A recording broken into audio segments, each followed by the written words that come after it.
Buenas noches, hoy expondremos el tema de gasto cardíaco y los integrantes de este grupo son Narimet Valeria Choque Macías, Pablo Andrés Salazar Manrique y mi persona Juan Diego Cusipaucar Cárdenas. Bueno, durante esta presentación primero hablaremos de algunas definiciones, luego el control del gasto cardíaco, los límites que va a tener el corazón en este gasto cardíaco, sus variaciones patológicas, algunos factores que van a desplazar la curva del gasto cardíaco, luego en cuanto al retorno venoso, su estimulación nerviosa simpática, algunos efectos de los gradientes de presión en este retorno venoso y su resistencia. Ahora también hablaremos del análisis del gasto cardíaco y la presión en la aurícula derecha, los efectos de la estimulación y de la inhibición simpática, los efectos de una fístula arteriovenosa y también algunos métodos para medir el gasto cardíaco y terminaremos con algunas conclusiones. Bueno, en primer lugar, ¿qué cosa es el gasto cardíaco? El gasto cardíaco básicamente es la cantidad de sangre que va a bombear el corazón hacia la aorta por cada minuto. Y también viene a ser la cantidad de sangre que va a fluir por la circulación y es uno de los factores más importantes que debemos tener en cuenta al momento de hablar de circulación. En cuanto al retorno venoso, esta es la cantidad de flujo sanguíneo que va a volver desde las venas hacia la aurícula derecha por minuto. Y el retorno venoso junto con el gasto cardíaco deben ser iguales entre sí excepto durante algunos latidos cardíacos que se van a producir cuando la sangre se almacena o si es que se elimina temporalmente del corazón y los pulmones. Bueno, y en cuanto a algunos valores o factores que van a alterar el gasto cardíaco, sería el metabolismo de cada cuerpo, el ejercicio físico que realiza la persona, la edad, el sexo y también el tamaño del organismo. En cuanto a algunos valores normales, en hombres sería de 5,6 litros por minuto y en las mujeres de 4,9 litros por minuto, considerando que sean hombres y mujeres jóvenes y sanos. Y en cuanto a un adulto promedio, su gasto cardíaco en reposo sería casi 5 litros por minuto. ¿Esto por qué? Porque básicamente al aumentar la edad, como dije, es un factor que va a variar el gasto cardíaco. Al aumentar la edad también va a disminuir la cantidad de masa corporal. Por ende, si es que tenemos menos masa corporal, también va a ser necesaria entonces menos sangre circulando por el cuerpo. Por ende, el gasto cardíaco también va a disminuir. Ahora, en cuanto a lo que es el índice cardíaco, se ha demostrado que el gasto cardíaco va a aumentar en proporción a cada superficie corporal.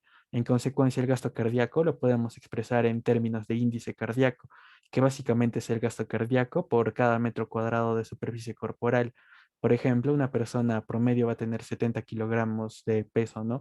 Y entonces su superficie corporal sería aproximadamente de 1,7 metros cuadrados, lo que significa que haciendo matemáticas, su índice cardíaco medio sería de 3 litros por minuto por metro cuadrado.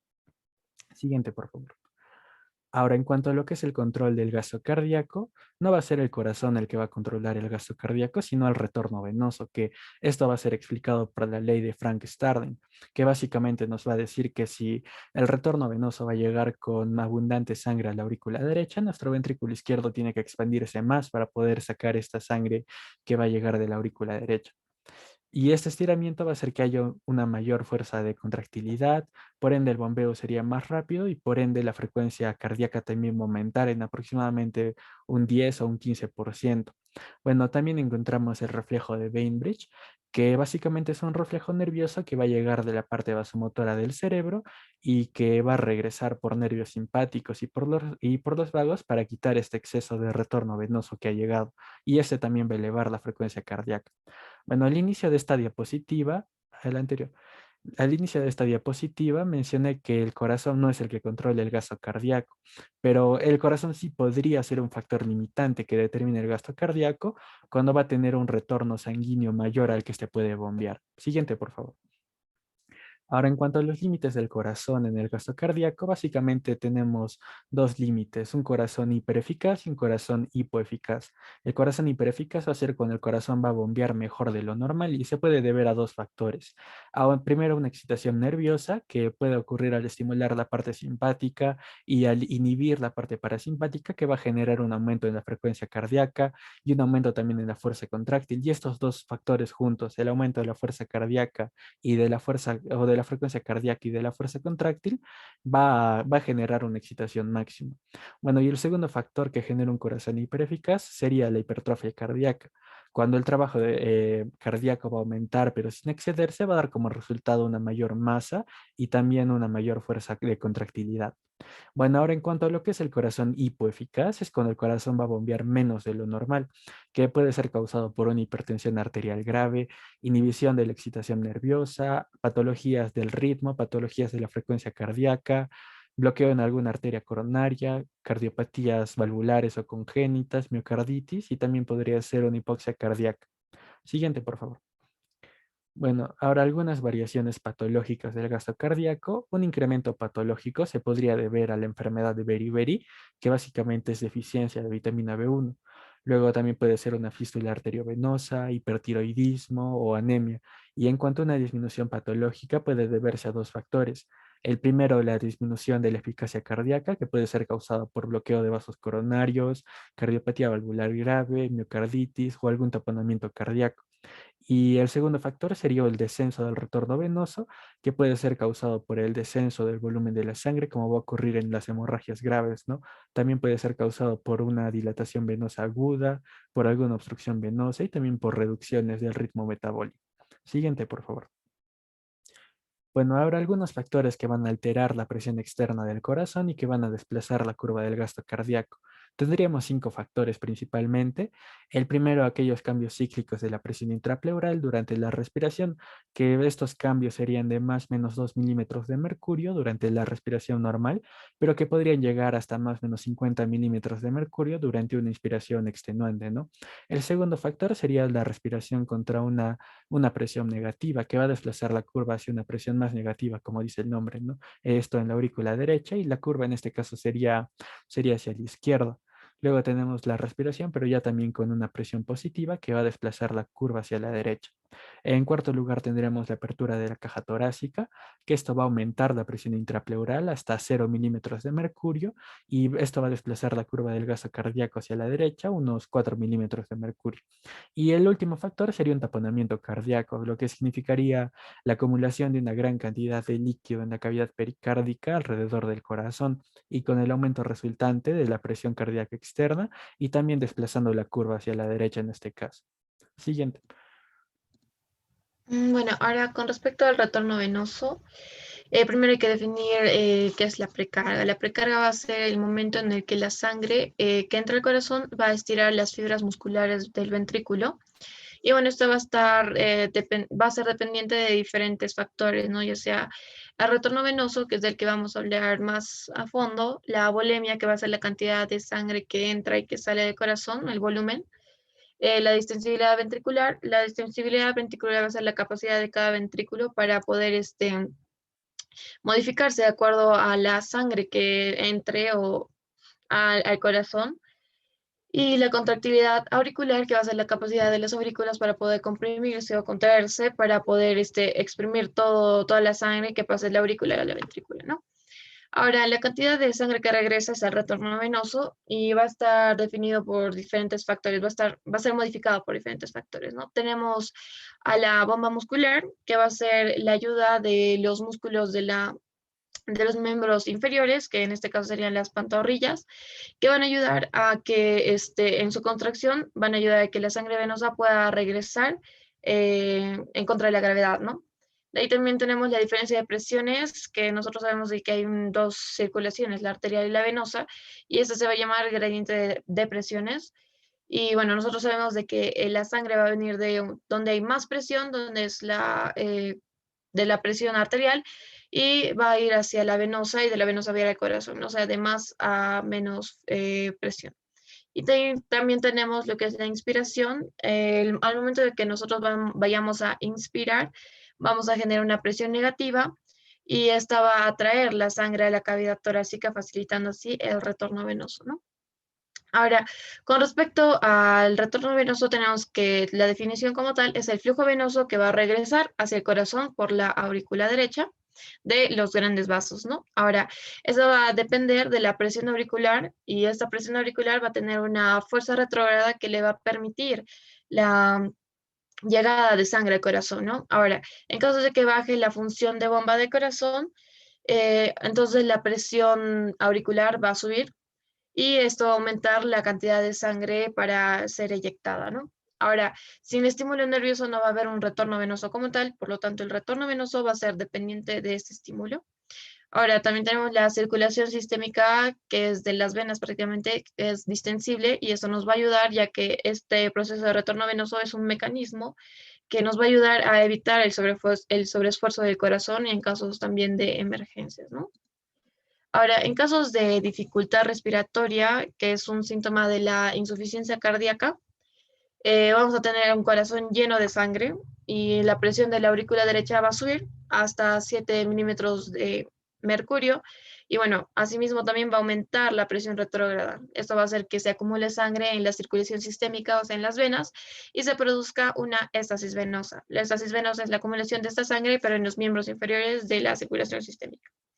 Ahora, la función de la bomba cardíaca en estos casos de estasis venosa va a bajar a cero y esto va a hacer que no tenga, que disminuya el retorno venoso.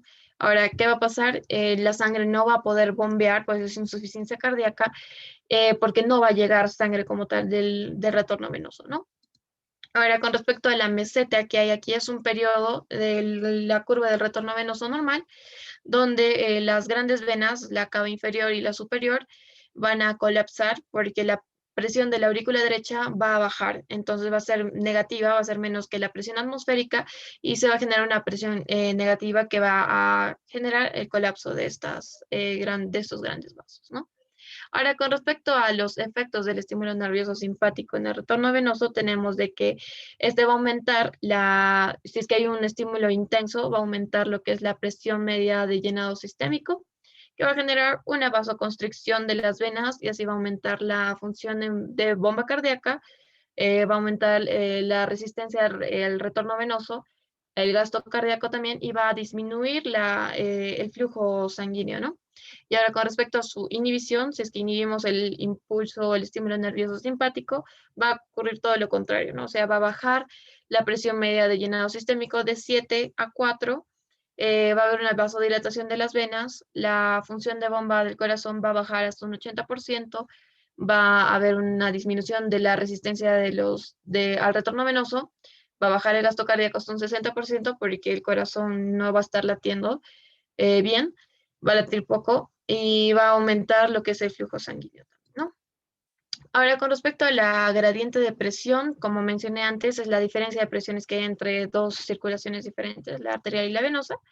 Y bueno, en caso de que aumente la presión de la aurícula derecha hasta ser igual de 7 a 7 milímetros de mercurio, o sea, va a ser igual a la presión de llenado sistémico, eso quiere decir que va a ser presiones iguales, por lo tanto no va a haber una diferencia de presiones como tal. Y como mencioné antes, el flujo sanguíneo va a ir de donde hay más presión a donde hay menos presión. Ahora, como estas presiones son iguales, no va a haber un flujo sanguíneo como tal y eso sería un problema ahora, ya que esta gradiente de presión va a manejar el flujo sanguíneo, ¿no? Ahora, con respecto a la resistencia al retorno venoso, vamos a tener en dos casos, en caso de las venas, arteriolas y pequeñas arterias, en caso de que éstas aumenten su resistencia, va a haber un estancamiento de la sangre como tal, ¿no? Y esto va a generar de que estos se estiren o se distiendan, que en caso de las venas, pues sí es posible, va a haber una mayor distensibilidad de estas y esto va a permitir de que no suba la presión venosa drásticamente, ¿no? Caso contrario va a suceder en las arterias, ¿no? En las arterias se aumenta la resistencia y ahí está el estancamiento de sangre. Como estas no son distensibles, se va a generar una hipertensión arterial que la va a elevar hasta 30 veces más que en un caso de las venas, ¿no? Y ahora aquí tenemos lo que es una fórmula para encontrar o para hallar el retorno venoso de una persona en caso clínico, donde vamos a poder ver que va a ser la presión media de llenado sistémico, que normalmente es de 7 milímetros de mercurio, menos la presión de la aurícula derecha sobre la resistencia del retorno venoso, ¿no? Bien, ahora yo les voy a hablar sobre el análisis del gasto cardíaco y de la presión en la aurícula derecha, ¿no? Cuando actúa principalmente la circulación completa, el corazón y la circulación sistémica deben actuar juntos. Este requisito significa que primero el retorno venoso desde la circulación sistémica debe ser igual al gasto cardíaco desde el corazón. Y segundo, que la presión en la aurícula derecha es igual tanto en el corazón como en la circulación sistémica, ¿no? Por tanto, en la circulación normal, la presión en la aurícula derecha, el gasto cardíaco y también el retorno venoso están representados en el punto A en la imagen y lo que se va a conocer como punto de equilibrio o curva de equilibrio. principio. Mencionar también que un aumento súbito del volumen de sangre en retorno al 20% aumenta el gasto cardíaco hasta 2,5 a 3 veces con respecto a lo normal, ¿no? Este aumento del volumen de sangre desciende los vasos sanguíneos, con lo que se reduce su resistencia y por tanto también se reduce la resistencia al retorno venoso, lo que rota la curva hacia arriba, ¿no? Siguiente, por favor. Bien, con respecto a los efectos compensadores que se inician en respuesta al aumento de volumen de sangre, primero mencionar que el aumento es importante en el gasto cardíaco, ya que es provocado por el aumento de volumen de sangre, y esto dura solo unos minutos porque comienzan a producirse varios efectos compensadores, ¿no? Mencionando el primer efecto, tenemos que el aumento del gasto cardíaco aumenta la presión capilar, con lo que el volumen de sangre vuelve a la normalidad. También tenemos que el aumento de la presión venosa provoca la distensión continua y también distensión gradual de las venas, ¿no? Y esto se va a dar por un mecanismo que se conoce como estrés-relajación, provocando la distensión de los reservorios de sangre venosa como el hígado y el vaso, y así reduciendo de esa manera la presión mediada del llenado sistémico, ¿no? Y por último, también mencionar que el exceso del flujo sanguíneo a través de los tejidos periféricos provoca lo que es el incremento autorregulador de la resistencia vascular periférica, con lo que aumenta de esta manera la resistencia al retorno venoso. Siguiente, por favor.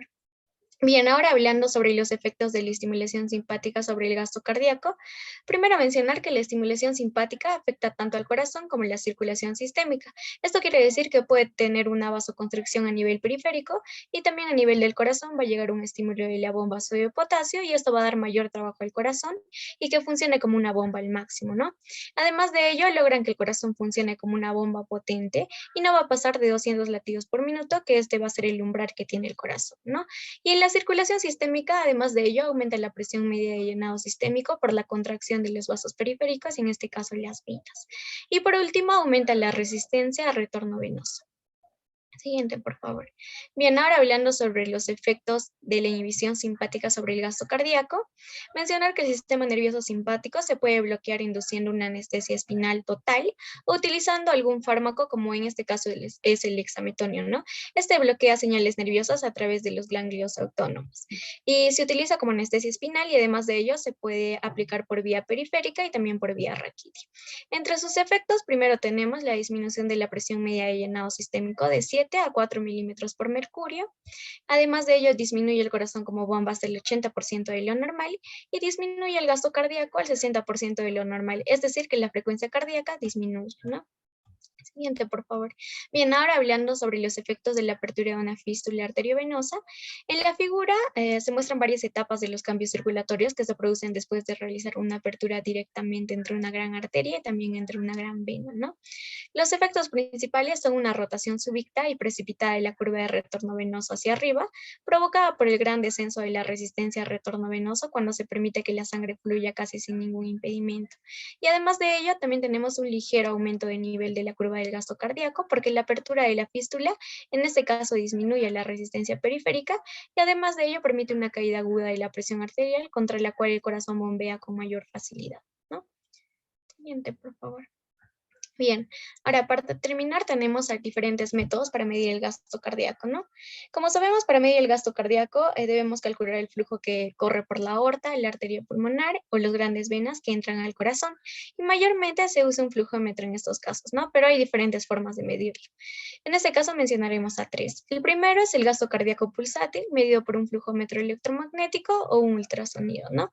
Este método muestra un flujo a raíz de la aorta y que el flujo sanguíneo llega a un máximo en la sístole y se invierte en diástole en una fracción de segundo.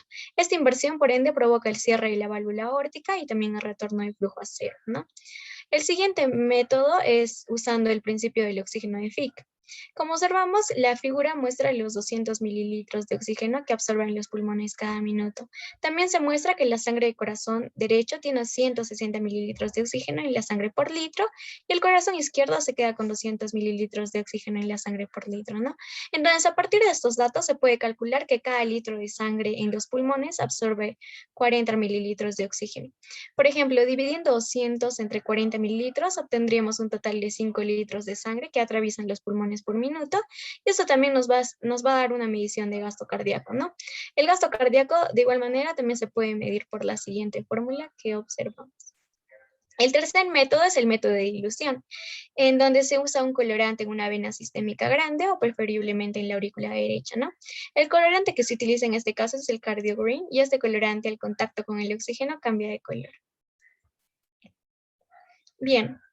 Ahora mencionando las conclusiones que llegamos con el grupo, primero, el gasto cardíaco viene a ser la cantidad de sangre que bombea el corazón hacia la aorta cada minuto, ¿no? Y es importante tenerlo en cuenta en relación con la circulación, ya que es la suma de los flujos sanguíneos de todos los tejidos del organismo. Segundo, el retorno venoso es importante para calcular la cantidad de flujo sanguíneo, en este caso eyectado del corazón, ¿no? Y va a ser igual al gasto cardíaco. Además de ello, existen efectos compensadores para el aumento del gasto cardíaco por el aumento del volumen sanguíneo, es decir, un aumento de la presión capilar, distensión de las venas por mecanismos de estrés, de igual manera un incremento de la resistencia vascular periférica. Y por último, existen diversos métodos para medir el gasto cardíaco, como por ejemplo el flujómetro, el principio de oxígeno de Fick y el método de dilución de indicadores. Eso es todo, muchas gracias.